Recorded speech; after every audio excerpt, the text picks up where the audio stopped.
Welcome to All Right in Sin City, a podcast about writers and writing in the Windsor, Detroit region. Your podcasters today are Irene Moore Davis, author, educator, and local historian. Sarah Jarvis, former bookseller, publishing rep, and literary festival chair. and me, Kim Conklin, Windsor-based writer and filmmaker.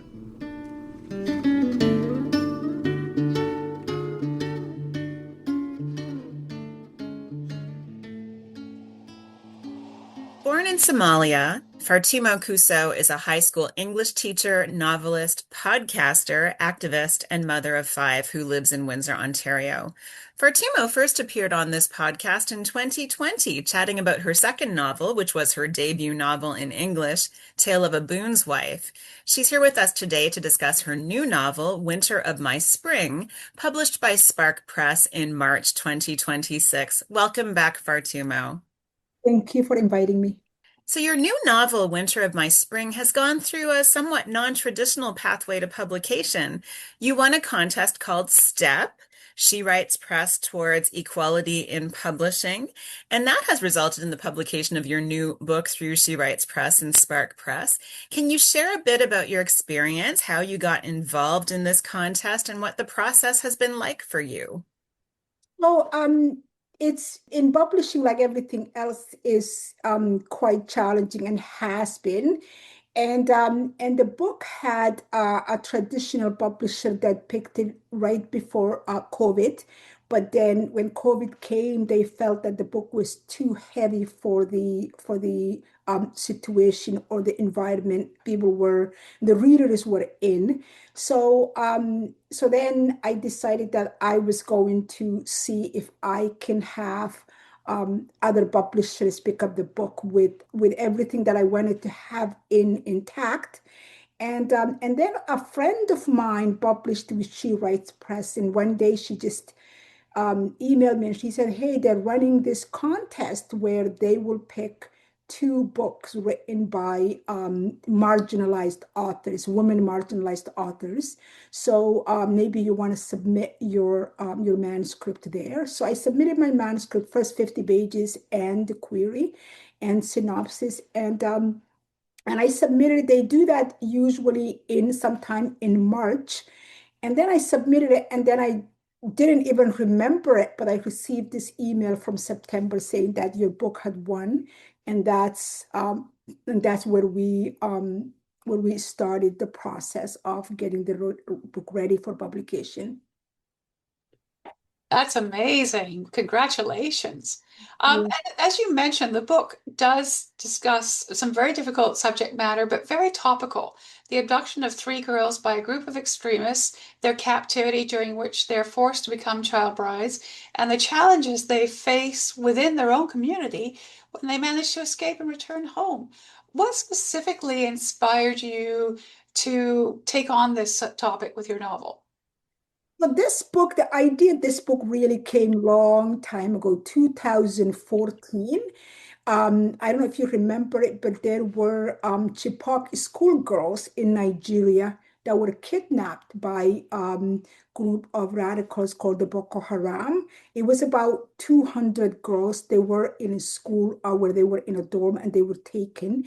And then we had this hashtag that come up called Bring Back Our Girls. And the hashtag was supported by everybody from Michelle Obama to Angelina Jolie to Malala Yousafzai and everybody. And it was continuously bring our girls back. And we would get ideas of what happened, how many girls were able to be coming back and so on. But one thing I found was missing from that dialogue was the voices of the victims, the girls themselves. So I tried to imagine, because that kind of using girls and women as a part of weapon of war happens across the globe. It's not just in Nigeria. It happens in Somalia. It happens everywhere where there is conflict. So I thought, if these girls could speak for themselves, what would they say? And who is essentially responsible for the harm that was done to them. Because it was so easy to just look at the kidnappers. Not that I'm saying they're not guilty, but to look at them and put all the blame on them. So I tried to imagine who else and what else was responsible by girls facing that. And if they could speak for themselves, what would they say? How much research went into the process of writing this novel? You must have had to dive deep into some really difficult topics. Yeah, there was I actually started the thesis of the book I wrote down late 2014. We're already 9 years, almost 9 years later. And it's been a long time. So it not only the research, but writing some of the scenes and some of the topics were quite challenging to absorb and to write. So I had to read a lot of documentaries, a lot of personal accounts. I went home in 2019 and spoke to some people back home, and so it was a lot of research and a lot of contemplation of what to include and what to write about without the book going to the other end and becoming a sensational story. Yeah, the way you've balanced that is truly remarkable. So, Radha, Micah, and Zara, the three Somali girls at the center of this novel, are such vibrant, unforgettable characters. How did these characters first come to you? What can you share about the process of shaping and developing them? So usually when I write, I know where the story ends, where I wanted to get to at the end. And where I wanted to get at the end of this book was to bring to bear and to acknowledge the power women have if they can run their own lives. And it's the idea that the the weapon to wound and heal a woman is in another woman's hand. So that's what I wanted to get there, to show that. And these were girls that I could imagine that are innocent enough that they still have this childhood wish and vibrancy, and also old enough to speak about the harm that's done to them. So I had to come up with those, create these girls that can be, sassy to their mothers and not listen to what they're told and not to follow the orders their mother said, you can't do this, you can't speak like this, and say, Mom, you don't know what you're talking about. But then at the same time, when they ended up in this troubled environment, that they could appreciate. And also girls that are young enough to be innocent, also old enough to understand what is right and what is wrong, and what is appropriate and what's not, to have enough, just enough knowledge about the religion, about the culture, about the background, about the use of language, relationships, that they could look at things and say, this doesn't look right to me. So I didn't want to choose girls that were like 6 or 7, where they don't really have that much appreciation. And I didn't want to choose girls that were 17 or 18 or 19, where they usually are not part of that process, where even radicals would get those. Those are the type of girls that they're looking for. Interesting. And you mentioned, that these girls do have this innocence and hope to them, and there are hopeful notes in within the challenging subject matter. What do you hope that readers will take away from the experience of reading Winter of My Spring? If readers can take one thing, it will be to see that things are not as this way or that as we like to imagine. So things have really layers on them, and no one person or one character is this way or that way. So there is reasons why people behave that way. So that would be my first one. And also another one that I want a reader to take is, whenever we look at religion text, it doesn't matter what religion text is, even if we imagine that text is pure and perfect, then people who practice in that religion are flawed human beings. So the two are not really, we can appreciate the religion text while still understanding the people who practice it are flawed. So and also the hope and the power of one person to uplift another, one woman to uplift another, that we can't really wait another hero that's going to come. There is a hero all within us, and we could uplift others within even that most difficult situation. So, writing about this was obviously a challenge. What kind of self-care practices helped you through the process of writing these traumatic stories, and the violence and resilience and determination in them? So I usually don't outline when I write. I know where the story is going, and I just write. And my first draft is usually 90% of the time garbage. But whenever I get to an end, if you're not the writer, this might come like crazy, but I let the characters speak to me as I write. So when all the major scenes, especially the violent scenes and betrayals scenes against the girls, those are almost always were written on a weekend mornings, either Saturday or Sunday when I had a good night rest. So if I was writing at night and I get to that scene where I'm feeling the weight of it, I would usually stop and or skip ahead and get back to that scene and do it either a Saturday morning, Sunday morning when I could take my time and take a break from it.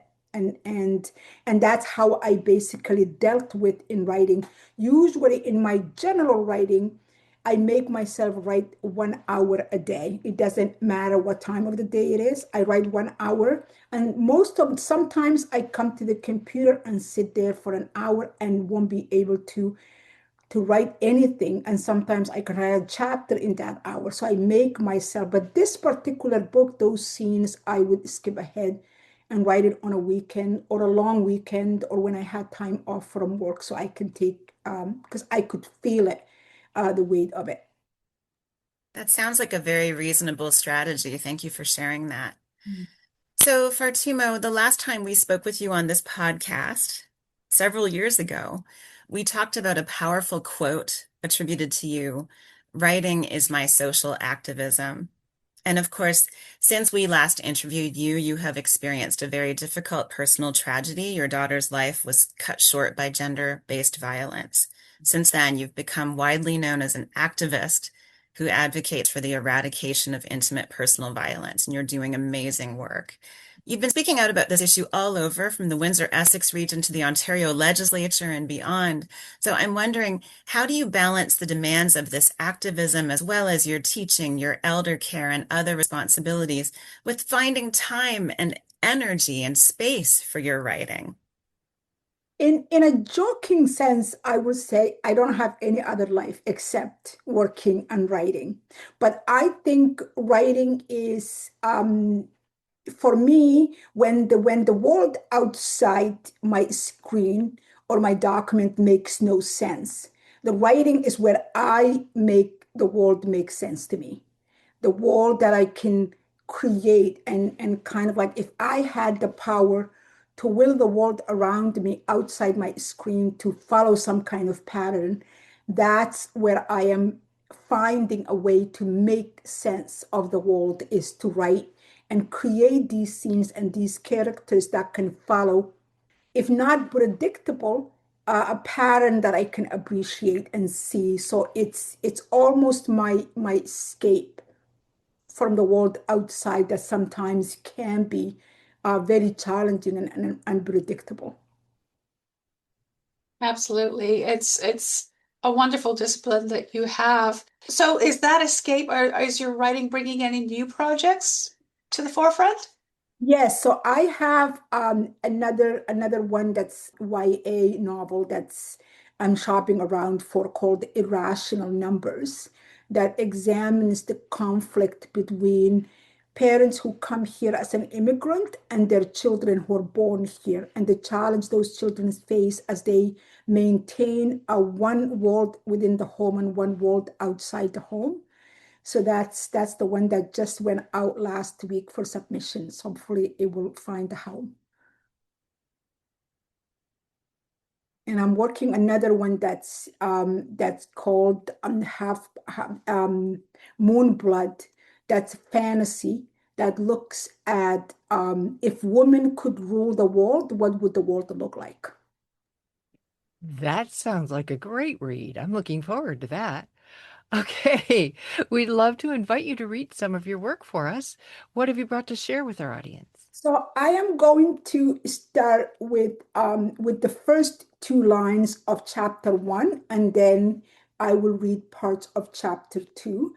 The reason I am chapter 3, I should say, the reason I'm going to start with the first two lines of chapter 1 is to show the innocence of the two girls as we get to the beginning of the novel. At 13, I saw no enemy. I knew no fear. From the small town of Marca, where my family of 5 lived, the ancient port city in the southern region of Shabelle, the world lay before me on the other side of the Indian Ocean, visible from our kitchen rooftop. Several hours passed. Inside the truck, a foul-smelling air pulsed. It was as if I had my nose pressed against man's armpit, inhaling the cigarette tar caked over his unwashed skin. I exhaled to purge the unclean air from my throat, afraid I might throw up. But the attempt only pushed more of the sickening odor into my lungs. The faint light of the receding day streamed through a small window between the driver's cabin and the back of the vehicle as we drove and drove. My sight adjusted to the dim light. The man who held the rope that tied my wrists together was asleep. The other man, also snoring, gripped the rope that bound Micah and Sarah tightly together. Their mouths hanging open, their expressions blank. They stared toward the back of the truck. We had been driving for a while when it began to rain. At first, the raindrop pattered on the metal roof.